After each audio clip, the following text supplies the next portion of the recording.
Good evening and a happy new year.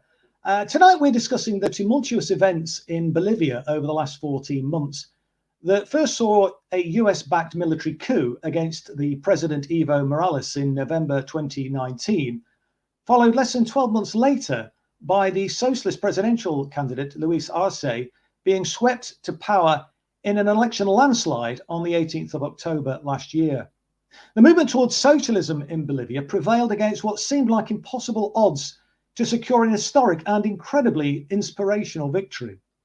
The obstacles we're confronted with in the UK pale in comparison to those faced by socialists in Bolivia, which should give us hope for the future, I think.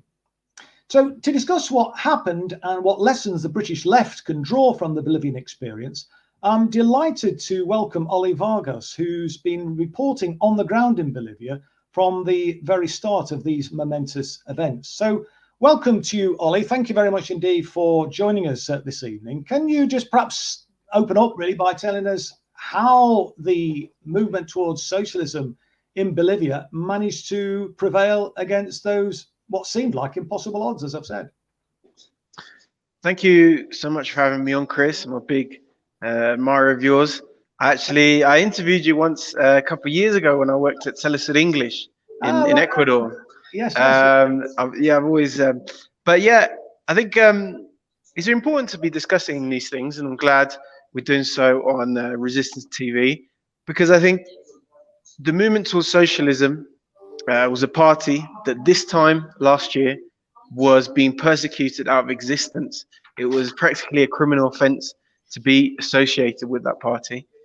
However, now it's in a position where it's the only political party in the country with standing candidates in every province, in every constituency.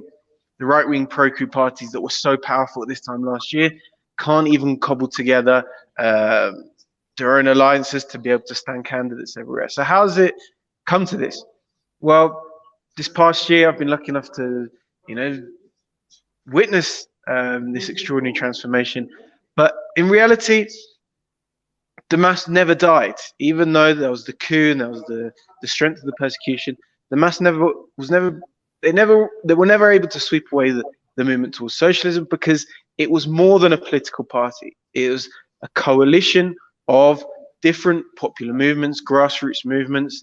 So even if you persecute one person, take them out, criminalize certain leaders, the party was something that existed physically in every single region, every single province of the country.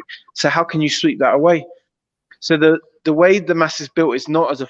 No, that's unfortunate. We've lost Ollie momentarily. Yeah. I lost you there. I was just about to go to our technical, see if we could get you back. You come back now anyway. Sorry, a perennial problem. Carry on. Yeah. I was just going to say that the movement towards socialism is not a party that one can join as an individual.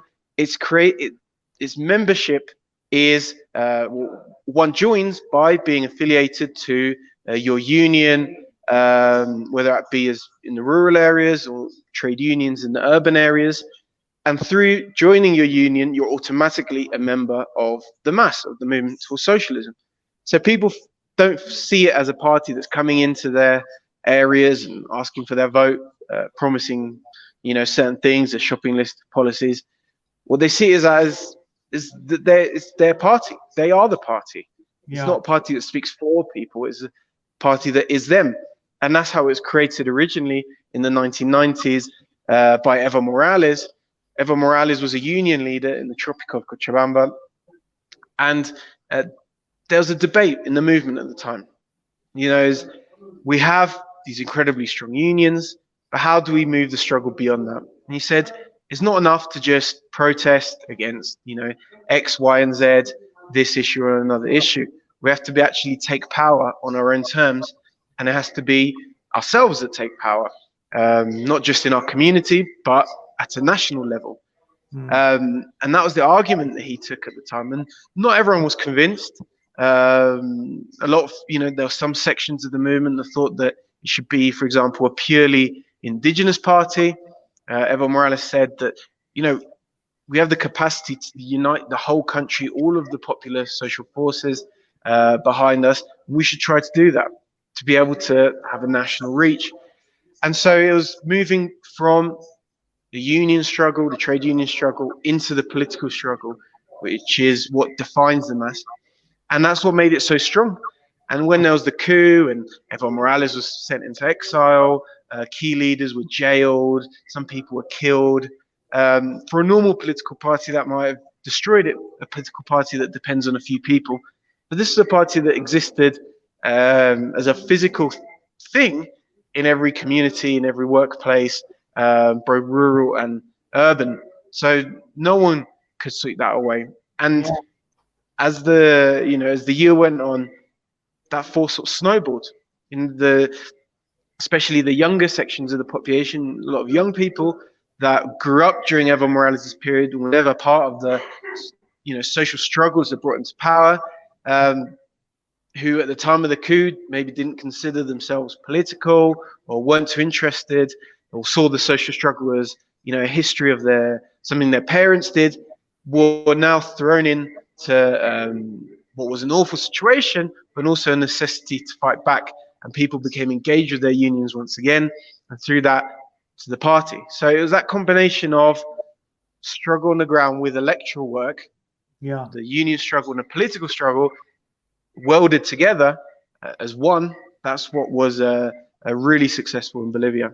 Yeah, I mean, it's interesting, Ollie, because some people, some of the media commentators and many people indeed on the left in this country, and certainly inside the Labour Party, are sort of characterising the success of the socialists as a purely successful electoral strategy. That it was socialist, an electoral strategy, sent the kind of extreme far-right fascist party, essentially, bordering on that anyway, that was installed with the help of the US. But from what you're saying there, it's a lot more than just simply an electoral strategy. It very much, isn't it, that sense of a movement that actually made the success possible. I mean, do you think that success would have been possible if they just simply focused on an electoral strategy? Well, absolutely not. And throughout Bolivian history, there's been a number of left-wing parties, a number of socialist parties, communist parties, Marxist parties. Some of them managed some degree of success. Many of them had very good politics, very good ideas, but they were never able to actually win a majority in the country. They're never able to cut out of certain social circles, because when you create a party that's focused purely on elections, who are the kinds of people that normally set up a party like that? Who are the kinds of people that run a party like that? Well, it's a certain section of the sort of middle class intellectuals, and they may have a degree of success in breaking into certain sections of the media. They may have very good ideas. But when you create a party based purely on an idea of something that should be done, what you're doing then is you're going out to the rest of the country and asking them, oh, we'll be the people to represent you. Put your trust in us, and we'll go, to the capital and do these things for you. It's not something that's coming organically out of working class communities. And the only way that you can come organically from working class rural communities is by, being part of the long struggles that have existed in Bolivia and other countries. The MAS specifically was built out of the struggle in the Tropic of Cochabamba, which is the coca growing region. And there was a number of US military bases, DEA military bases. And there was a brutal struggle for control of land against both the Bolivian government and the US government. That was something that was led by Evo Morales at the time. And it was out of that struggle that people, start to question how society can be made anew. But just like you can't have a purely electoral party, I think the MAS was also created as a rebuttal against those who said that, we can only trust in activism and social struggle, and politics is, an inherently dirty business, and we mustn't engage with it. Evo Morales said, how long are we going to be fighting for this local issue or that local issue? Maybe we will win one or two times.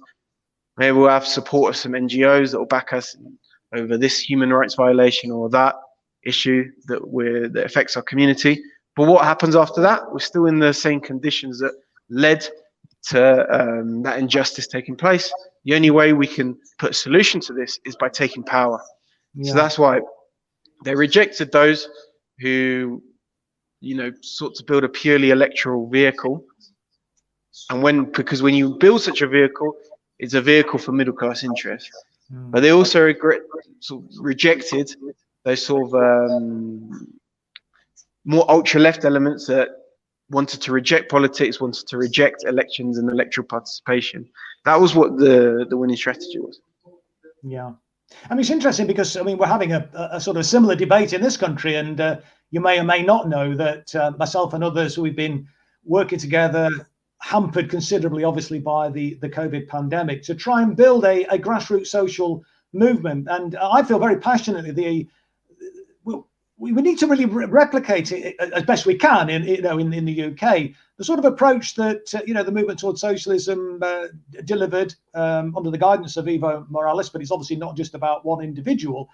In order to create that strength in depth, and what I was hopeful when Jeremy Corbyn became leader of the Labour Party and was working very hard to try and bring about greater democracy inside the Labour Party, was that we could bring about a situation where we had sort of participatory democracy in the Labour Party with a view to then empowering, communities to democratise the economy. And it's like Nye Bevan, the great socialist and founding father of the National Health Service, once said, the purpose of getting power is to give it away. And regrettably, people, like you say, really, who set up political parties, they get power, but they want to kind of keep it for themselves, and they sort of dispense goodly works. And it's not about, it seems to me, empowering people. And what's so wonderful, I think, about the Bolivian experience is that that has been done, and huge strides, and we'll perhaps talk a little bit about that as we go along, were made in terms of the economic growth in the country, and how that was then shared amongst the wider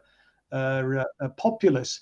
But that after the coup, they were able to, because they had that strength in depth. And I think you've made the point, Ollie, that were it not for that fact that they had this movement, if we were just simply relying on an electoral political party, just sort of send people into parliament, coming back from a coup in less than 12 months in the way that they did would have probably been impossible. But I think there were not even certain lessons of the importance of solidarity, even in Bolivia itself, I think, because I remember reading, I think it was the miners' union there had said that when pressure was being applied on Evo Morales to step down, I believe the miners' union there even said initially that he should reflect on resigning, if doing so would be good for the good of the country. And it seems to me there's a lesson there, and a lesson that I think we ought to have learned in this country, that you don't give your enemies an inch, because when you give them an inch, they take a mile. Is that something that you would agree with? Is that something you think there's a lesson that even in Bolivia, with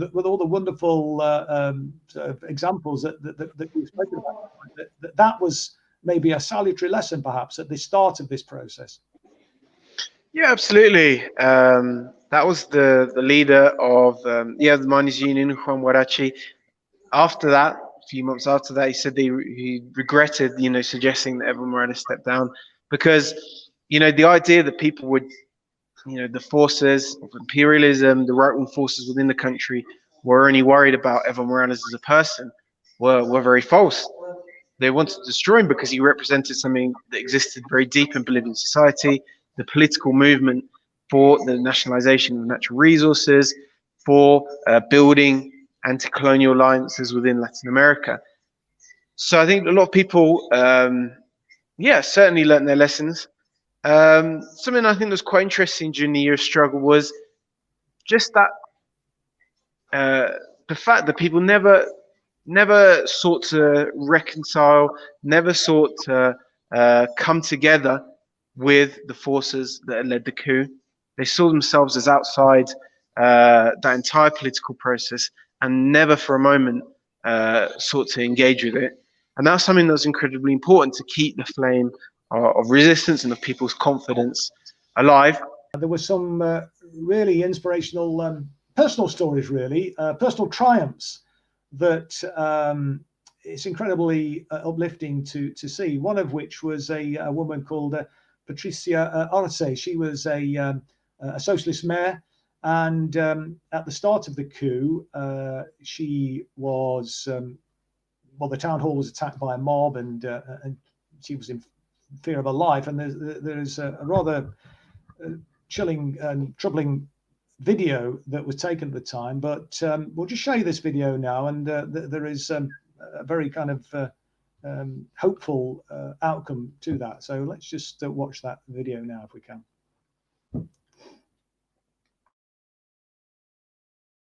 ¡Asesina de mierda! ¡Has matado a gente quiracoñeña, carajo! ¡Quiracoño se respeta, carajo! ¡Has matado a gente de Quiracoño, mierda! ¡Se respeta, carajo! ¡Desrodíllate! ¡Desrodíllate! ¡Debería caminar! ¡Se respeta, carajo! ¡Asesina de mierda! ¡No graben! ¡No graben! ¡No graben!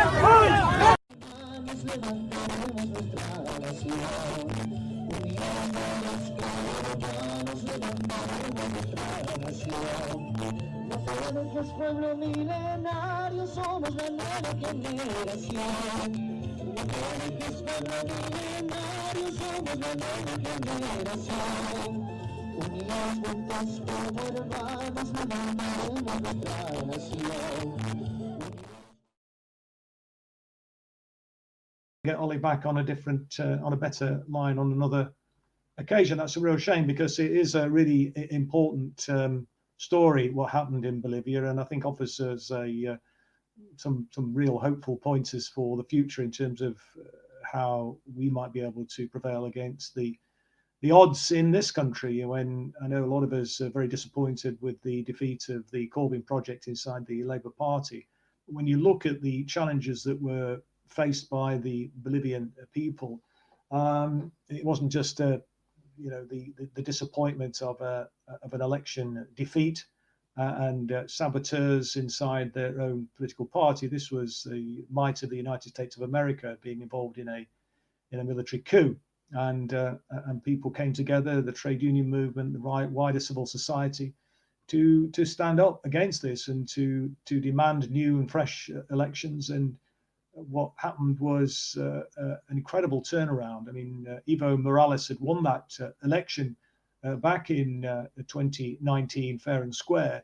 But then there was, on a pretext, arguments about alleged electoral fraud and so on, demands that he should step down from office. And regrettably, there were some calls even inside Bolivia, as we were just saying there before we lost Ollie, on calling on Evo Morales to, if it was felt to be for the good of the country, that he should step down and fresh elections be called. But he did step down. He had to leave the country. New elections weren't then held, and it was only because of the concerted efforts of the Bolivian people, the movement towards socialism, which is embedded in every single community throughout the land, that they were able to force the hand of the right-wing dictatorship, effectively, that had been put in place, as they didn't want an elections to hold fresh elections. And then they won by an enormous margin. I think that the margin of victory was something like 25 to 30%. So the socialists swept back to power because there was an outpouring of revulsion against what had happened and support for the program that the socialists were putting forward. So what I think that demonstrates is that there is a real strength in depth in Bolivia, and it shows the benefits of building a movement in the country and not putting all our eggs into an electoral basket in that sense. And if we can achieve that, then I think there's every reason to hope and expect that we can turn things around in the UK as well, and bring about the sort of change that many of us were hoping would happen through the Corbyn project. I see we've got Ollie back on screen. I don't know if you can you hear me now, Ollie? Yeah, I can hear you. I'm really sorry about this. The internet becomes intermittent in these parts. Well, you're in Bolivia, aren't you, at the moment? Is that correct? Am I right there? Or Yeah. So of technology, it's great to have you.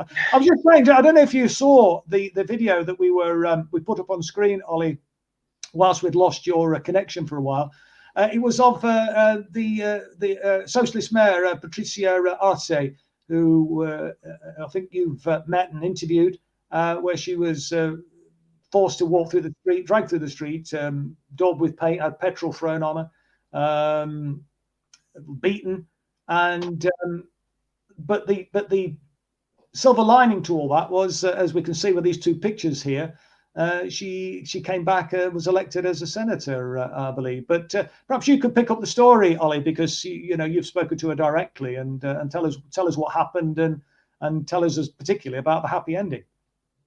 Yeah, I think it's an extraordinary story of bravery, and it's something that I think should show people to never back down against bullies, against thugs.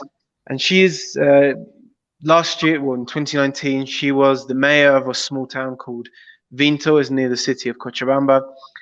And armed fascist groups went from the city into her town, pulled her out of her office, ordered her to resign and to make a statement calling for the resignation of Evo Morales. She refused to do both of those things. So they tortured her. They made her walk across broken glass. They told her that they were walking her to a death. And even under those circumstances, she refused. Well, Ollie, I mean, walked across broken glass in her bare feet, I believe. Yes, in her bare feet. That's right. In fact, when they were cutting her hair, they took out a chunk of her skull. She was left with serious injuries. And yeah, they informed her that we're taking you to be killed. And even in the face of that, she refused to back down. She refused to, be intimidated by these people. And the nightmare didn't stop with that. For the whole year under the Coup government, for almost the whole of 2020, she was persecuted by the government. When I interviewed her during the election campaign, she said she had 17 criminal charges hanging over her at that moment, for things such as terrorism, sedition, absurdities. But she had to live her whole life with that fear. Yeah. And on the day of the election, I remember a friend of mine rang Patricia Arce and said that she couldn't speak. She was in tears. She was saying that for the first time in a year, I'm going to be able to go to bed and not safe in the knowledge that I'm not going to get a knock on the door in the morning from some security forces wanting to take me away. And I think she sacrificed an enormous amount during the past year, but now she's a senator. Now she's one of the leading voices in the country, in the legislature, in parliament. So I think that shows that there are fruits of struggle. If you do commit to something, and if you do refuse to back down, whether it comes, after a short while or after a long while, there will be an opportunity to overcome it and to remake the country, and to ensure that those sorts of injustices never happen again. But it does require nerves of steel. If the mass was full of people just looking for cushy jobs, they could have very easily turned to the right, kept their jobs in government, and paid their bills like that. But no, I think most people were committed to the cause, even when it came at a great personal cost. And now, of course, people are reaping the benefits. But it would have been impossible without the enormous sacrifice that so many people gave. And I think that's true not just in Bolivia, but in every country. Deep social change will, of course, require enormous sacrifice, and you have to have people ready, people with the nerves of steel, ready to go down that path. But I think it's also a message about the importance, as we were saying earlier, of solidarity, people standing together. I mean, if they'd not stuck together, and an incredible sacrifice that Patricia, is just one example, made. Other people, as we know, lost their lives. But it was because it wasn't just the odd individual here and there. It was a mass of people standing together. I mean, that's what was so inspiring and what was so powerful, isn't it? Yeah, absolutely. And it's collective politics. I think in the West, even left-wing political circles are used to doing politics on an individual basis. You declare yourself, I'm a this or I'm a that. Yeah. But in Bolivia, what we saw was, throughout the campaign, I visited a huge number of working class communities in the cities and indigenous rural areas as well. And what you saw in those places was that everyone supported the mass, every single person, and people didn't see it as their personal vote. I've decided as a person to vote for this party or that party. They saw it as a decision that was made at a community level, at a collective level. And the right in Bolivia, liberal sections of the country would say, this is sort of collectivism and authoritarianism, because if you're in those communities and you try, you speak for another candidate, for another party, you end up getting shunned by the community. And that's true. But it's also part and parcel of collective politics, what one might call democratic centralism. But the fact that working class politics don't happen in the same way that ruling class politics happen. No. And in the Conservative Party or right-wing parties around the world, it's about an agglomeration of individuals, of certain interests. They get what they can. They stay for as long as those interests are served. They leave when those interests are not served. Yeah. But I think if you want to build working class politics, it's about building that collective sense and appealing to the collective sense as well. So I think it's important to not be pushed into these sort of subcultural paths, and always have in mind that what you're trying to do is what the mass has achieved is to be able to go into communities and have the whole community respond positively because they feel part of the organization. You don't achieve that by individual posturing and things like this. You do it by the long hard work of building struggle at the grassroots level. Yeah, I mean, I'm incredibly encouraged by everything you're saying, Ollie. It's kind of music to my ears, because it's absolutely the sort of thing that we've been arguing that we need to try to achieve in this country. But just before we lost your signal, Ollie, I was just asking you if you could maybe give us a little bit of a background as to the sort of changes that were brought about in those 14 years or so before the coup took place. Because, you don't kind of win that kind of mass support just by, saying to people, we're the good guys. I mean, there was some real practical changes that were brought about, wasn't there? And perhaps you could just give us a sense of the flavour of what was achieved in those 14 years. Yeah, I think that's another thing I think leftists around the world should look to, not just how the mass is built as a party, but also how they governed in power. And I think it leaves an approach and a model that I think should be adopted around the world. And when they took power in 2005, that's when Evo Morales was first elected. Bolivia was the poorest country in the hemisphere, the highest rates of poverty in the hemisphere. What we have now, since that time, Bolivia became the fastest growing economy in Latin America in 2019. Just before, when the coup took place, Bolivia was the fastest growing economy in South America. The economy during 14 years had tripled in size. The national minimum wage had gone up more than 4 times. And that was something that, in real terms, above inflation. The unemployment was the lowest rate in the region. Poverty, extreme poverty, was cut in half. General poverty was cut from 2/3 of the country was living below the poverty line in 2005. That was cut to 30% after 13 years. And that's, those aren't just statistics. That's the lives of millions of people who lived in very difficult conditions before.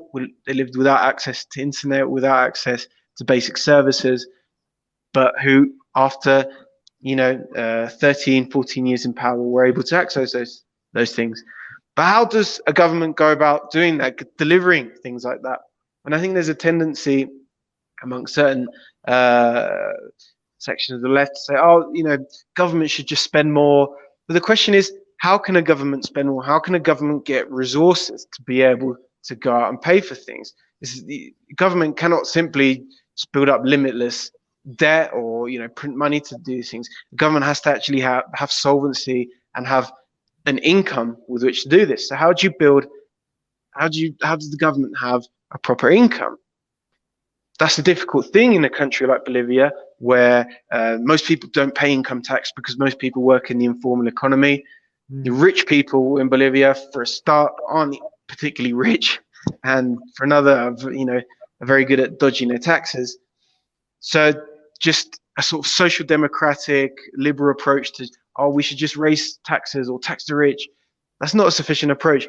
What the mass did was nationalize natural resources, and not just resources, but strategic industries, and the airlines, telecommunications, a number of initiatives in public transport, and they created new state companies and new manufacturing companies that were controlled by the state.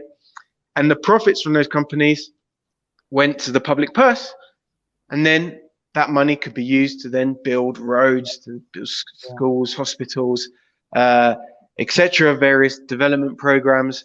And without that revenue, the government could have never have achieved what it wanted to. So without that model of nationalizing the key industries of the country, it's impossible to really invest in the public and development in a serious way. And I think that's true around the world. I think it's a defeatist idea to just say, oh, the government should just should raise money by taxing the rich. I think that there are other ways in which a government can raise revenue, more creative ways. And absolutely. in fact, absolutely. I mean, and obviously in Britain, we're in as an economy, a stronger economy, bigger economy, with a sovereign currency. There are other options which weren't available, I think. So, in many ways, getting a progressive government, socialist government in office in this country, I mean, they're more available than were available to Bolivia. Certainly, but also I think if you have a strategy based purely around raising taxes on the rich, you're accepting a model in which there are a few people with enormous wealth at the top and a mass of people who need government support paid for through the taxes of the elites. I think actually, if we want to challenge neoliberalism on a deep level, we have to challenge the neoliberal model. The neoliberal model of free market ownership, of the idea that the key industries that are strategic for a country to operate, the idea that they should be in private hands rather than public hands, is absurd. Things such as airline, telecommunications, water, gas. These are things that should be part of an integrated national strategy for a country's well-being, and that can also something that can bring revenue for the country. So I think that's I don't think you're challenging neoliberalism if you're not challenging the model of the free market and of private ownership. No, absolutely. I mean, and regrettably in the UK now, we've got two neoliberal parties, really two sides of in terms of the mainstream parties anyway, two sides of the same two sides of the same neoliberal coin. I mean, interestingly, I mean, one of the points, I mean, I'm a sort of advocate of modern monetary theory, which I think we can apply in this country. And so taxes, do not actually pay for our public services in this country. We can generate the resources, we can generate the funds. We need taxes to deal with inequality, to the grotesque levels of inequality, to drive behavior change, to deal with inflationary pressures, things like that. But certainly, I think the way we organize the economy. Interestingly, there's some of the points that you were making there in relation to controls of the key elements of the economy was very much the line that was being adopted by that 1974 to 79 Labour government, and certainly under the alternative economic strategy in this country, led by people like Tony Benn, and with North Sea oil revenue coming on stream. And of course, all of that was squandered, sold off to the private sector, and many of the kind of advances that could have been made in this country were never made because it was used to generate profits for the private sector, an absolutely absurd state of affairs. But I just want to move on because we haven't got that much time left, Ollie. But one of the other elements which struck me about Bolivia, and it's interesting because the British left have been quite happy really to kind of get behind the struggle in Bolivia, to a much greater extent than we've perhaps seen them doing so in terms of supporting, Venezuela, Nicaragua, Cuba, and so on. And one of the things I think which kind of links the struggle in Bolivia and Venezuela and other Latin American countries, and indeed other nations around the world, particularly developing nations, is the anti-imperialist struggle. And certainly, from what I understand, the movement towards socialism, even Evo Morales, very strong anti-imperialist, and I noticed Evo Morales. In fact, I shared his tweet just the other day. In fact, I think we can put it up on screen now, where he's expressing solidarity with the Iranian people and the Soleimani, the Iranian general who was assassinated on the orders of Donald Trump's administration, which may raise one or two eyebrows. But the thing that the Iranian people have in common with the Bolivian people, and the reason why he was, expressing his support for Qasem Soleimani, is that anti-imperialist struggle. Iran is another nation which is a victim of the imperialist sanctions which are being imposed. And I wonder whether you could maybe say a little bit about that as well, Ollie, just in terms of that anti-imperialist struggle and why that's so important, and why the British need to kind of get that. And I don't think they do quite at the moment, or not enough of them anyway. Well, it's tremendously important, particularly for issues such as economic development. Countries such as Bolivia, Venezuela, the countries that have been, attacked by the United States. The US has attempted to put sanctions, attempted to isolate these countries, to, retard economic development as a means of defeating socialism internally. But something that has been able to overcome overcome those attacks has been Global South cooperation, solidarity.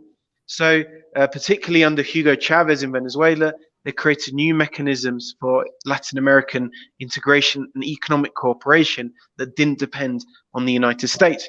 Because any, international organisms such as the OAS, in which there is Latin American countries and the United States and Canada, there's a clash of interests.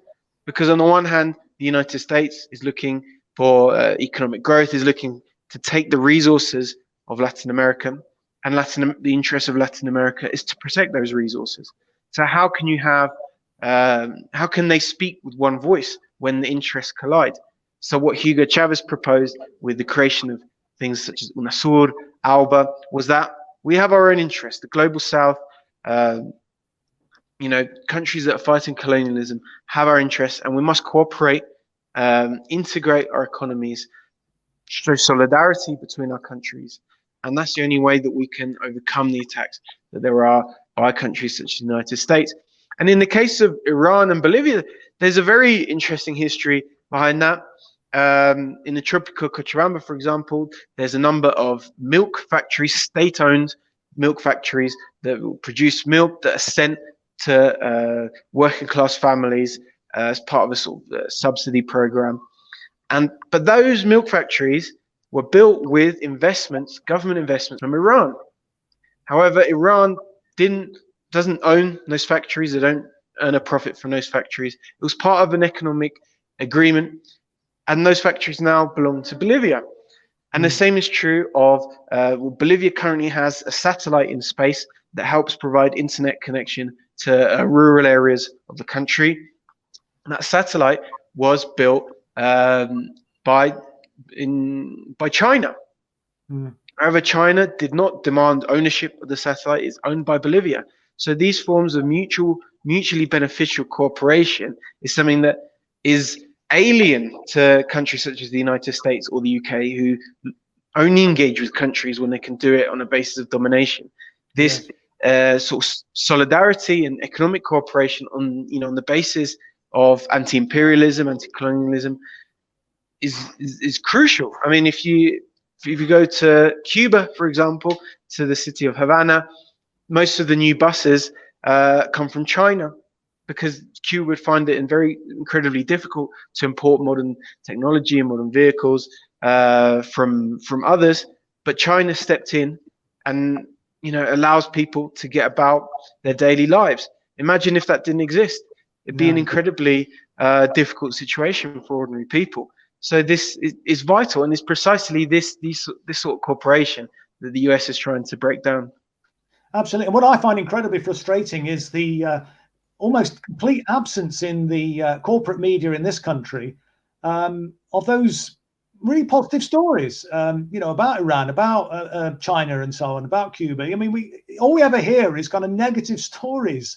It's a completely perverted view of the reality in that sense, and very, frustrating to have to, put up with this nonsense, because it does have an impact, I think, on people's opinions, which is why programs like this and the internet, etc., where people have got access to alternative forms of information is so important. And just on the point, actually, that you meant, you talked about Hugo Chavez and Venezuela, and it's interesting that the European Union, I think it's just been announced on your former employer, Telesur, today. I saw breaking news that they've stopped, they've de-recognized the imposter Juan Guaido, the pretender to the presidential throne, as it were, there, which never stood for a presidential election, declared himself president, and then he was recognized by the UK, recognized by the EU, recognized by the United States. Absolute absurdity. And I mean, that was it's quite an amusing little anecdote, I thought. If you've got any comments about that, Ollie.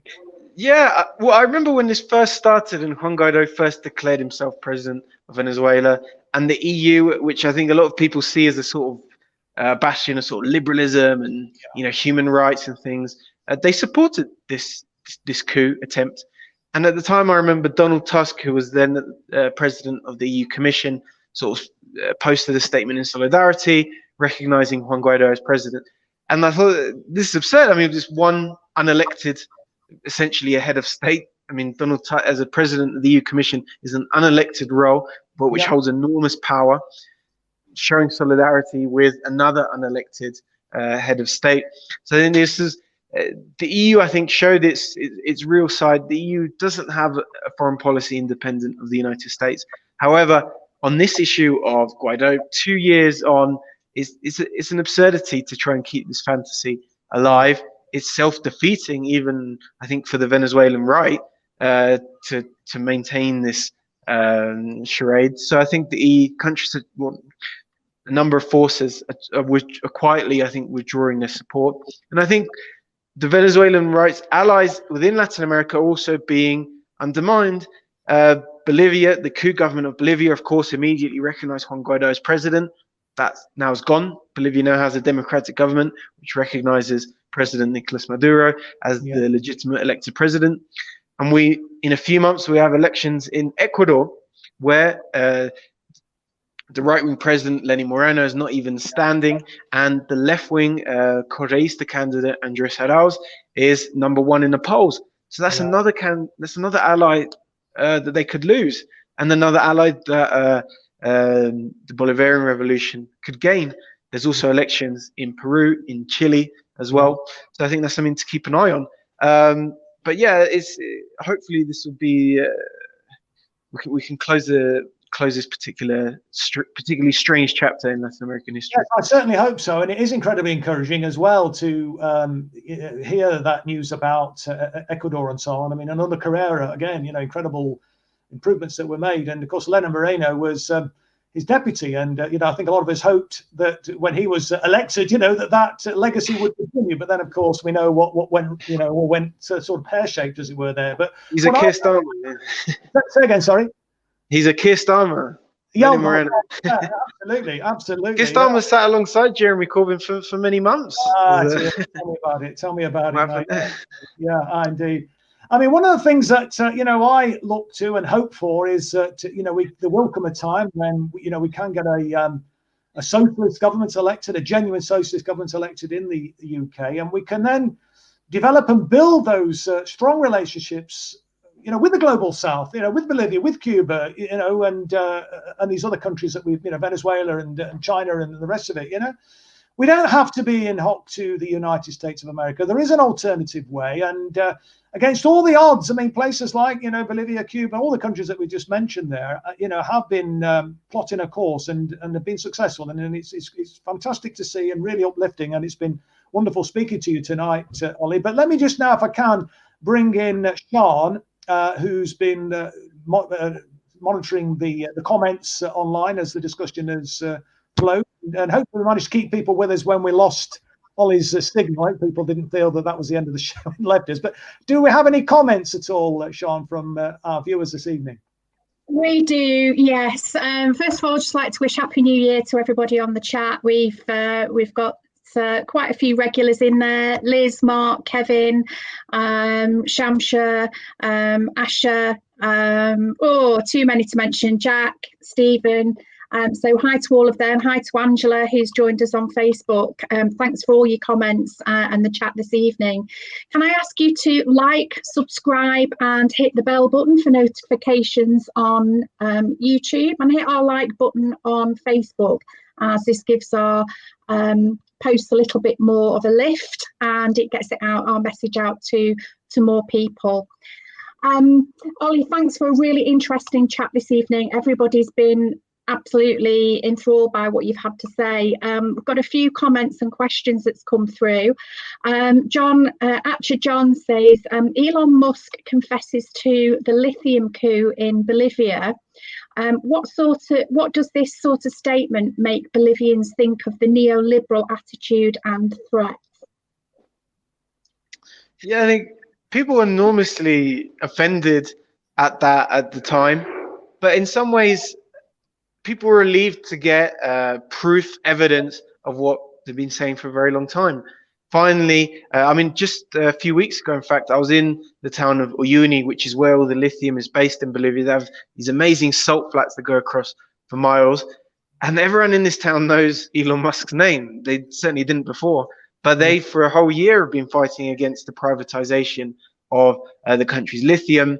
When the government's head of the lithium company, the Coup government's head of the lithium company, came to their town, they surrounded the airport and wouldn't let them leave. You know, they fought the whole year for this, and to finally get evidence that they can present of what's really going on, people were, people were happy to have that, and they bring it up whenever you speak to them. And Evo Morales himself, when he came back, in his return speech on his first day back, pulled out a folder with all these things and read them out to people. So I think it's something that had a huge impact in the country. And actually, Elon Musk then deleted the tweet after doubling down on it initially, because I think people were telling him, look, you've angered a huge number of people, and you're damaging your own allies in the Coup government in Bolivia. So he backtracked a little bit on that. Yeah. Okay, thanks for that, Ollie. Liz Robbo, she says, could you please ask if they are worried about America, and are they back saying staying strong with Venezuela? On Venezuela, absolutely. Just yesterday, Bolivia's head of the Senate and head of the House of Deputies, both of whom are of the MAS, obviously, they traveled to Venezuela to attend the opening of the new legislature in Venezuela. Venezuela recently had elections. They elected a new parliament. And Juan Guaido in the US are trying to not recognize these as legitimate elections because Chavismo, because the left won. So Bolivia, representatives of the MAS traveled to Venezuela, as a show of support for what's going on there. And that's incredibly important, because I think a lot of journalists and the international press were hoping that without Evo Morales, the MAS would maybe shift to the right, like the party did in Ecuador under Lenin Moreno. However, they've shown that that's not the case. Bolivia's rebuilt relations, full diplomatic relations with Venezuela. And in fact, just the day after Luis Arce was sworn in as president, the foreign minister of Venezuela was in La Paz in Bolivia, and he went to the Venezuelan embassy, which had been taken over by Juan Guaido. He tore down Juan Guaido's portrait, threw it on the floor, and placed Simón Bolívar's portrait in its place.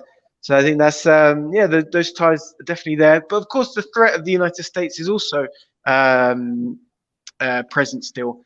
And, throughout Evo Morales' period in power, they were constantly funding right-wing extremist groups to cause violence on the streets, attack indigenous people. And that's not something that's gone away. The operation that the National Endowment for Democracy has, funding right-wing groups in Bolivia, is of course still intact. Funding entire media outlets is still intact. So we need to, certainly remain vigilant of that threat. The Bolivian right is defeated and is divided, but it only takes a few people to destabilize a country. The protests against Evo Morales were very small numbers of middle and upper class people, they managed to throw the country into chaos and pave the way for a military coup. So you can never be overly confident and overly sort of triumphalistic, I think, ever in politics. Yeah. Just before I ask the last couple of questions, I'd just like people to remind people that they can join the Festival of Resistance or Resist Movement on www.resistmovement.org.uk/memberships. Just the last couple of questions, Ollie. Kevin is asking, is the army now on side in Bolivia? And Angela asks, what steps would Ollie recommend we undertake to try and convince the British public that socialism is good, bearing in mind people are being drip-fed lies on a daily basis by the establishment? On the question of the military, there's been a change. They sacked all of the military officers that took part in the coup when the MAS won. Sacked all the military officers that were in the coup, sacked all the people who were promoted by the Áñez government, and placed the more democratic faction that exists within the military. This doesn't, I think, mean that the entirety of the institution has been reformed or put right. That's something that will take a very long time. But the fact that that work has started is important. And it shows, I think, that no serious left-wing movement can take power without changing those functions of the state, without issues, things such as the police, the military. They exist to protect ruling class interests under capitalism. So those things do have to be transformed if you're trying to build a new transformational government. And those institutions will act as a dead weight when you try to make serious changes. So they have to be reformed, and it's good that that process has started. It's certainly not completed. And I hope the whole of this, the chat that we've had, Chris, can help people to bring the arguments for socialism in their own countries, whether it's people watching in the UK or elsewhere. And I think Bolivia stands as something, as evidence of that. It's a country that under neoliberalism, under the privatization, the mass privatizations of the 1990s and early 2000s, became the poorest country in the whole of the Americas. And then after nationalizing public natural resources, after nationalizing sort of key manufacturing and transport industries, and using that for the benefit of ordinary people, it became the fastest growing economy in the entire region. And it's something that benefits even the private sector, to build roads, to build schools, to build hospitals, to build a working public transport infrastructure, something that boosts the private sector as well. But doing that was never possible under the neoliberal approach. It was only possible by the state taking a role in the economy to benefit ordinary people. And it brought millions of people out of poverty in Bolivia. And I hope that example can be used by people when making an argument for socialism. Yeah, no, indeed. Well, thanks very much indeed, Ollie. I think we're out of time, actually. We're just slightly over time. Really appreciate you taking the time out of your schedule. Thank you. Sean, did you want to just come back and say something there? You got your hand up in the air. I think we've lost Sean now. No, she's gone. Let me thank you, Ollie. Really appreciate you taking the time out. Sorry we lost your signal a little bit, but the wonders of modern technology, we managed to get you back. And your comments, I think, were incredibly encouraging and inspirational for us, and have given us some pointers, I think, to what we need to try and achieve in this country as well. So really appreciate your time. Thanks very much. All power to your elbow. Keep doing what you're doing. Keep giving us those briefings, those updates on what's happening in Bolivia, and hopefully we can have you back on again, maybe at some point in the future, to let us know what the latest developments are. I don't know if you've got any final comments you want to make, Ollie, before we sign off. No, I just wanted to thank you, Chris, for having me on and helping, spread the word about what has been going on in Bolivia, and keep up the work. I think is incredibly important in the UK that people both, whether in the Labour Party, more importantly outside the Labour Party, are building grassroots media. I think without media, without good communications, we're dependent on the media of the ruling class. We're dependent on outlets such as the BBC or the Guardian, who worked for 2 years, for 3 years to destroy Jeremy Corbyn, to destroy the hope that there was in millions of ordinary people for for a new world. So I think your work in Resistance TV is very important, and all my support. Thank you, Chris. No, thank you very much indeed, and hopefully we can reinforce the message that international solidarity is absolutely key, and the importance of anti-imperialism cannot be overemphasized. So thank you very much indeed, Ollie. Thank you everybody for watching. I hope you've enjoyed this evening's broadcast. I certainly have, notwithstanding the technical difficulties that we had, but I'm sure you'll agree that Ollie was a brilliant guest. It's wonderful to see what's happening in Bolivia. It really is an uplifting story to see that in less than a year, with all the might of the United States, that the Bolivian people, the socialists in Bolivia, were able to prevail and come back into power. So that should give us hope that we can actually bring about change in this country as well. So thanks again for listening. I hope you'll join us next week. Thanks and good night.